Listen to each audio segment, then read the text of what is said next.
ஸ்ரீ சக்தி கந்த மாரியம்மனுக்கு ஜெய மங்களம். சிம்மத்தின் மீது அமர்ந்தருளும் அன்னைக்கு ஜெய மங்களம். திருமேனியில் நீல நிற பட்டாடை அணிந்தருளும் அன்னைக்கு ஜெய மங்களம். பூசாரிப்பட்டி பகுதியில் ஆலயம் கொண்டருளும் அம்மனுக்கு சுப மங்களம்.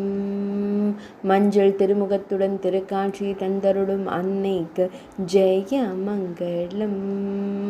மழை தந்தருளும் அன்னைக்கு சுப மங்களம். பக்தர்களை காத்தருளும் தேவிக்கு ஜெய மங்களம். பக்தர்களின் துயர்களையும் அன்னைக்கு சுப மங்களம். சேலம் மாவட்டத்தில் ஆலயம் கொண்டருள்வதற்கு ஜெய மங்களம். ஆனந்தமாய் புன்னகை தருளும் அன்னைக்கு சுப மங்களம். மழவ நாட்டில் ஆலயம் கொண்டருளும் அன்னைக்கு ஜெய மங்களம்.